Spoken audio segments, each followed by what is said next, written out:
Oh my god, it's been so long since we've done this. I know, I'm getting nervous. Oh my god. All right. Well, let me count us down. Ready? Alright. All right. Yeah. 5, 4, 3, 2, 1.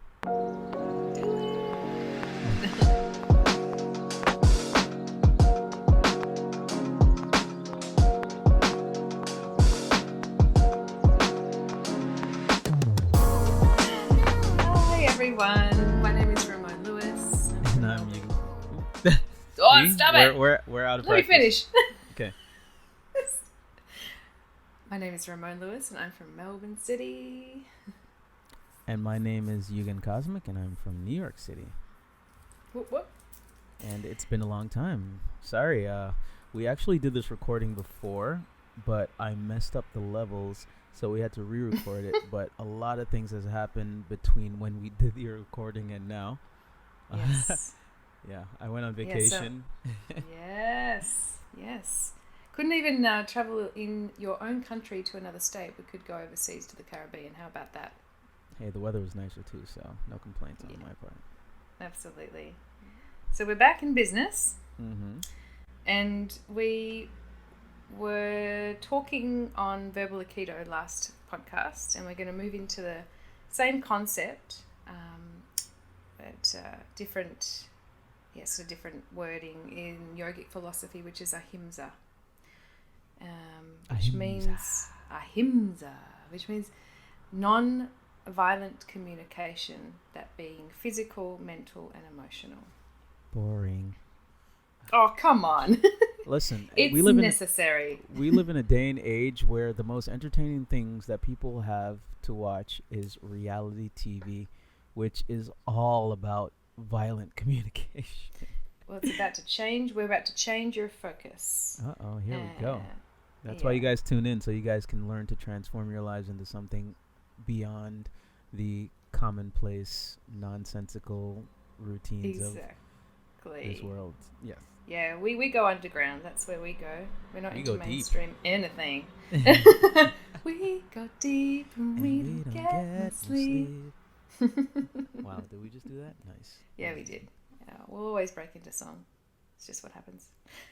Let's get to it. All right. Ahimsa. So right living, moral rules or commandments to just be aware of and to engage in. And they are called yamas. Yamas. And we're going to talk on Satya, which means truthfulness. The other yamas are asteya, so non-stealing. Pramashara. What? Sorry, I didn't say that right. Pramashara. Mm-hmm. Yeah. Withdrawal of the senses. Okay. And then alpagata, which is non-greed. Okay. All right. These are some noble things to achieve. Absolutely. Yeah. And you can't achieve them unless you're aware of them. Interesting. And the notion of ahimsa, it's quite abstract and conceptual. So it's not linear or literal. And it translates to all aspects of our lives. It's a spontaneous expression of the highest form of love. Oh wow. So if you want to engage in that sounds pretty special, right? It does actually. Universal love. This is interesting because actually, after we're done, I'm gonna bring up something that actually came into my life a few years ago when I was doing some research. But let's definitely get on the way here. This is fascinating to me. Yeah. Mm-hmm. Great. Let's dive down. Let's get deep. It's the only way to play. So conflict in our lives. So we spoke about, verbal aikido. So how to get along with people when you're not agreeing with them. And then, so conflict being inevitable in our human world, it means that we can sort of start to bring a little bit more love and compassion amidst conflicts to resolve them and make a positive impact in the world. So not just in that relationship, but beyond that relationship into the world. And it takes skill, ahimsa. So ahimsa starts with the self. It's a self-inquiry and it's a noticing of your thoughts as they become our words and actions when communicating with others. So I've got a little quote from Gandhi. Oh, good old Gandhi. Good old Gandhi. If one does not practice non-violence in his personal relationships with others, he is vastly mistaken. Because non-violence, like charity, must begin at home. So Oh, that's start with fascinating. cultivating it. Yes, in the self. The awareness of your thoughts. Find out if there are any hints of violence towards yourself and others. Interesting. And it's fascinating because Gandhi famously, he used the practice of nonviolence in order to create a movement in India. And that also led to Martin Luther King Jr. doing the same acts of nonviolence in order to really force a change in how this country, United States, dealt with uh, dealt with the civil rights issues, and that created the created the country that we have now, that has abolished these segregation, these pillars of segregation and racism. I mean, well, it's still there fundamentally, but systemically. yeah, systemically. But Yeah. it shows the power of nonviolence, the ability to enact change without actually following through on aggression. That's amazing, isn't it? It is. It's And beautiful. we don't often think that we can, as one individual, influence such a collective. But there are these figures that have done that. And it always starts with, on a very micro and subtle subconscious level, practicing on noticing your thoughts, and then on a macro level, how our words become actions and how we relate with others, and then how we can change the collective on a greater scale. Yes. So watch your thoughts, people, because they become words. They do. And Powerful watch your things. words. Watch your words. I'm all about that. I'm sort of very specific sometimes with the words that I use, because I know that they carry such potency, and they become our actions as well. So you've got to watch your actions, and they become a habit. Watch your habits, they become your character. Now I'm quoting Lao Tzu. Watch your character, it becomes your destiny. This sounds like some profound stuff. I'm like, wait a minute, she's just like generating the stuff on the fly. That's amazing. Oh, darling, I'm just channeling. There you just go. a channel from the divine. And that's always someone's been already done it for me. That's always been something I found very fascinating about you. When we first met, I thought you were older than me because you were very careful how you said things, and you're very thoughtful in that. And I just got this vibe from you that you just have all this wisdom, and you had lived this life. Come to find out, we're both the same age. You're just way more mature than I am. I'm not sure if it's maturity. Or at least okay, the no, maybe you're right. The illusion of maturity. How about that? Yeah. It's all a pretense. Yeah, it's all a facade. That's no, I think this yoga practice has helped me a lot. Sort of, we would say to see with the eyes closed, which is to, tap into your inner wisdom. Yeah. And awareness has a lot to do with that, and you can cultivate that through mindfulness. So. That's very true. Yeah. Merci beaucoup. Merci beaucoup. And that's something that I struggle with, because sometimes I try to be thoughtful with my words, but my passion really, there are moments where it is just, it's difficult because there's this fundamental desire to speak on impulse. Yeah. Which can really come from a deep place of passion. And in retrospect, and this is always the downside, after the fact, when you think about what was said and how it was said, you're like, well, I could have done this better or that better. Yes. Yeah, reflection is everything. I think being aware of that, that what we're doing in the moment, then we can start to refrain from the thoughts and words that can cause pain to others. Yes. Yeah. Absolutely. And that's an example of AHIMSA right there. Just stepping outside of yourself for a moment and just watching yourself. It's all about observation. That's true. Satya. So having loving thoughts, starting with the self. It sort of gives us a hit of dopamine. Self-love. It's the opposite of cortisol, which is the stress hormone, and it starts to strengthen immune functioning. which is an interesting concept to grapple with, that your breath controls your mind controls your body. So if you have looping thoughts, you have negative thoughts, and they're perpetual and they keep on going around in this cycle, then you're obviously going to feel that stress in your body, and that can then lead to distress, dis-ease, discomfort, etc. And I like that you said this, because it just clicked in my mind as something that we've talked about before, about belief is biology. Yes. In the sense that everything's connected. Shout out to Bruce Lipton. Sorry. Wow. You went there. And it's just how all these little things that occur, whether it's our thoughts, breathing, and everything is tied in together. And disease isn't something that just occurs on random or in error. It's a variety of things culminating into this, of creating dis-ease in your body.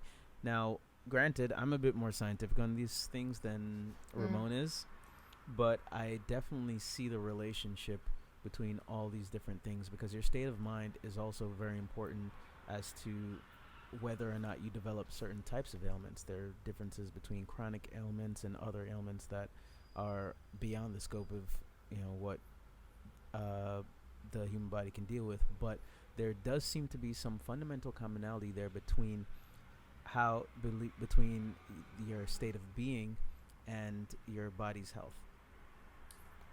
Absolutely, yeah. We are all connected,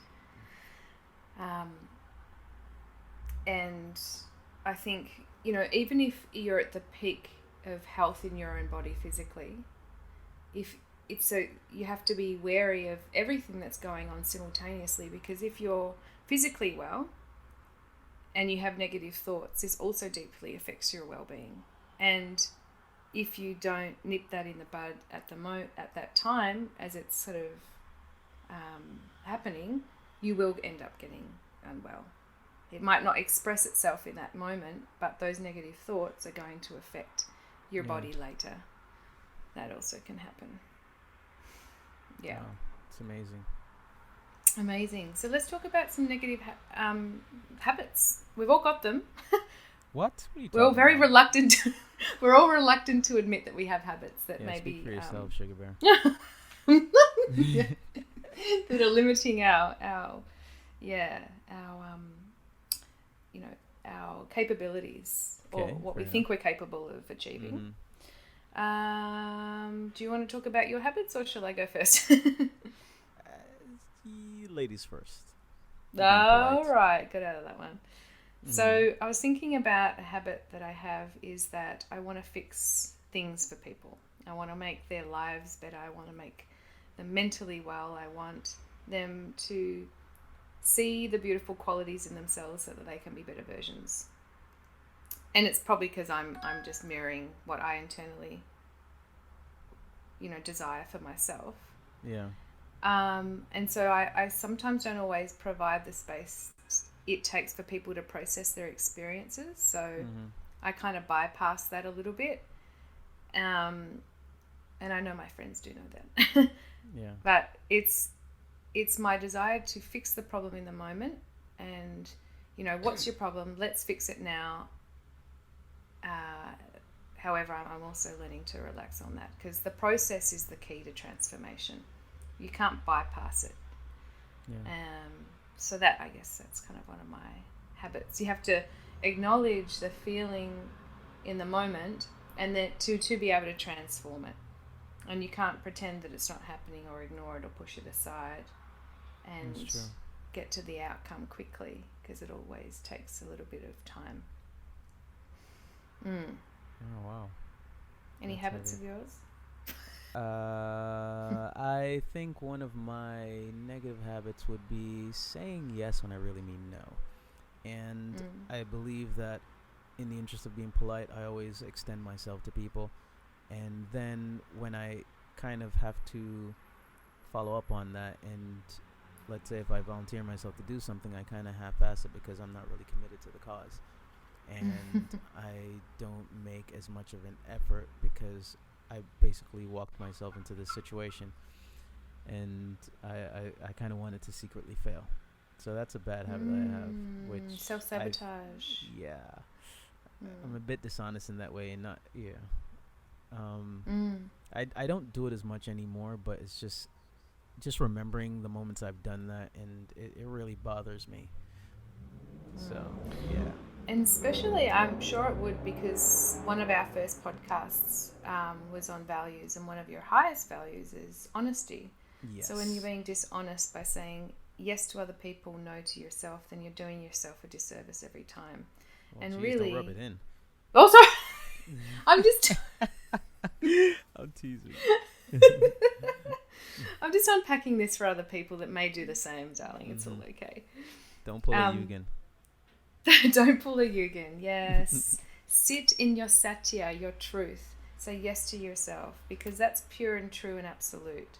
That is tapping into your supreme consciousness, and people will value that because you're valuing what's true for you and acting upon that.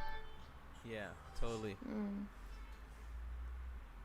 Yeah. Have you got stuff going on in the background there? Sorry, that was my phone. Turn it on silent, I always say. These mics are so sensitive. Jesus Christ. Okay. Moving on. All right. Truth. Yeah. Wait, so we're talking about truthfulness, was it? What was this one? Yeah. Yeah, truthfulness. Yeah. Being true to yourself. Satya? Satya. Satya. Satya. And here are the stages of Satya to consider too. So now, I mean, this is hard to reflect upon in regards to every time you communicate. But if you're making a decision, for example, things to consider. 1, are your words true? So are you, like you were saying, are you lying or being truthful? Are you saying, you know what, I don't really feel like going, but I'm going to say yes? Well, that is not being true to what it is that you want to do in that moment. Then the second thing is, are your words necessary? So do they add value to the situation at hand? The third thing is it the right time? So will this information be well received by that person? And that is the concept of divine timing. You know, you wouldn't, I was just talking about this morning. I choose and use my discretion as to who I tell and how much I tell, because I'm not sure if they might be ready to handle the information that you give to them. Yeah. And are the words you use We talked kind? about that before. Are the words, I'm sorry, you're saying are the words you use what? Kind. You know, so there's diplomatic ways, there's always ways of being diplomatic in conversation. And we spoke about that too in previous podcasts, which is not using the you make me feel. Well, I feel like this when that happens. So you're putting the onus on you, trying to get out of the pointing fingers, blame game, sort of victimhood mentality, and owning your emotions and your feelings, and using words that are kind, because you want to resolve the conflict. That's a bit subjective, though, isn't it? In the sense that are your words kind, because it may be interpreted by the person on the receiving end as, regardless of how you try to phrase it, it could be interpreted as a violent action against them. Yeah, absolutely. And it might be just setting it up. So saying something like, I'm only saying this because I want you to know I'm saying this with love.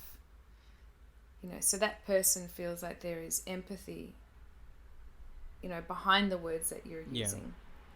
I can dig that. Yeah, that you want to resolve the conflict, and you might have to set it up that way. Oh, this is fascinating. I mentioned actually at the beginning of the conversation that I wanted to bring something up, and I kind of feel like moving towards the end of this, I just kind of wanted to talk about, well, just kind of point out something fascinating in the sense that these AHIMSA, which represent these pillars on moral rules. There are so many different pillars in different religions or belief systems, and I would honestly really like to dive into this further, like just examining like different pillars from different belief systems and just seeing how it applies to our lives. Because I think I mentioned at a point that, or may have or may not, I was raised a Christian, even though I'm currently an atheist. And there are some things that I've learned on my way out that I always find to be interesting and remind me of how to be a good person. So I'd really like to dive into these things in a series. Let's go there.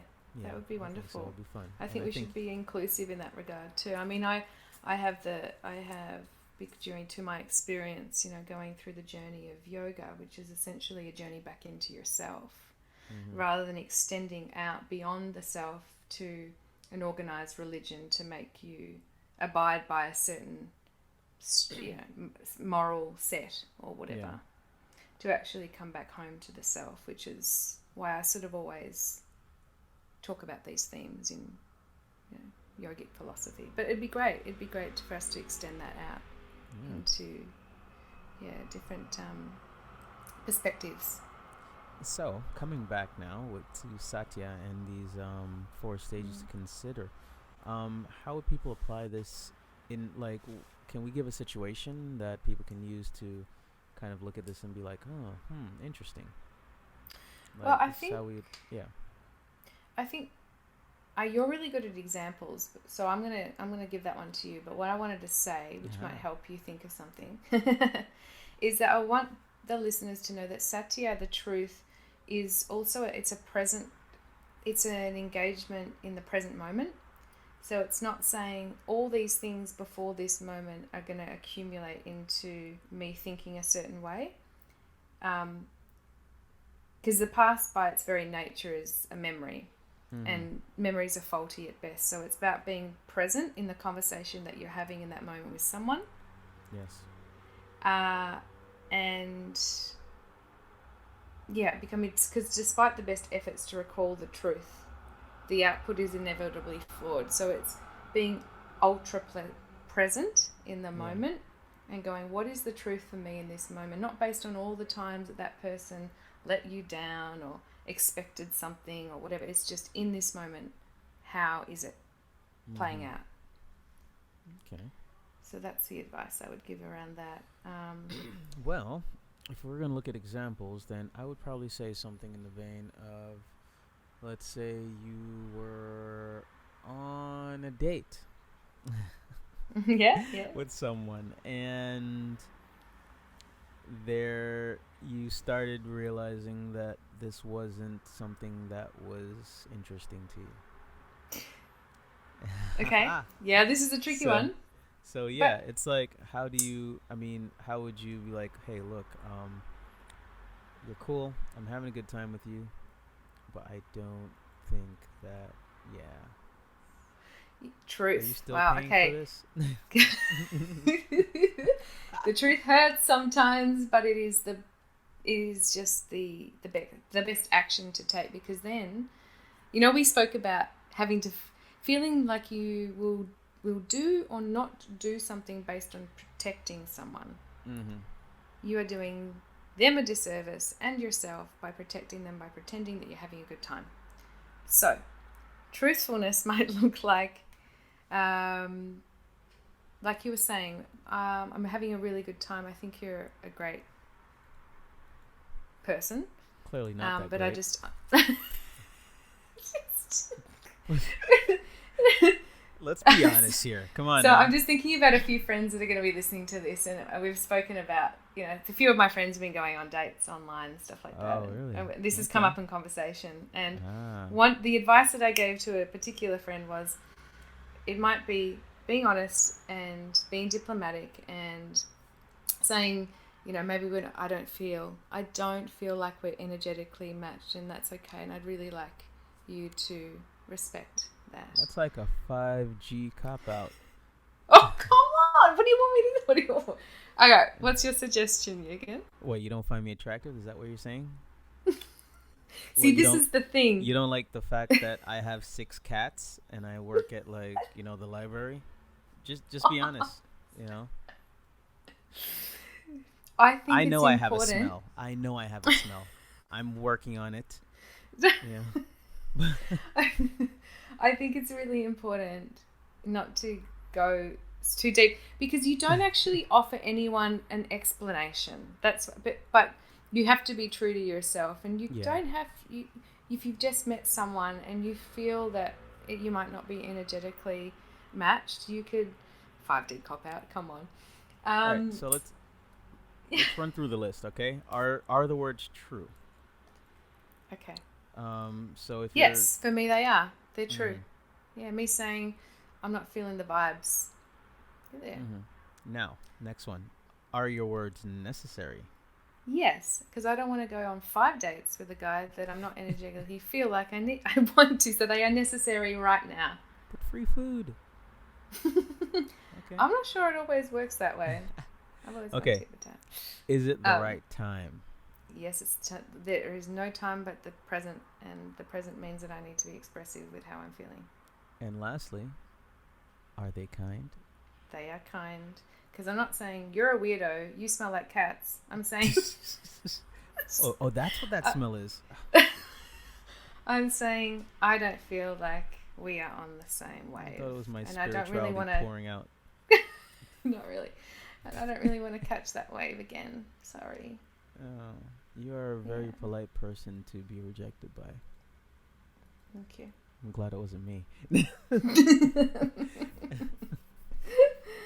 Well, yeah. I never said no to you, Yugen. I said yes. I love you. More. I love you too. Well, you know what? Let's okay, we're so let's I think we covered 2 of them, right? Here or just one? Well, no, we just spoke on Satya. So next time we'll talk about Asteya, Brahmachara, and Avagata, and we'll extend on that, and of course what you would like to talk about in terms of yeah. Thank you guys for joining us. I'm sorry it's kind of rough today because this is the first time we've recorded in weeks, so we're finding our groove again. But we appreciate you guys. Well, geez, I felt like I was being a little rough, but okay, fine. You feeling your stride? I was too. I was just making up for it. No, but thank you guys for being patient with us and join us on this journey of learning and exploring these different things. And let's keep it going, and we'll be back again next week, and we'll continue this journey. Absolutely. Can't wait till next time, guys. Keep on going with your right living, your moral commandments, and we'll see you next week. All right. This is Yugen Cosmic in New York City. This is Ramon Lewis from Melbourne Town, and we don't have to wear masks anymore. Woohoo! Boo! We gotta wear masks for the next forever. All right. Okay. Well, you'll be here soon. Yes. All right, guys. Have a good one. Take care.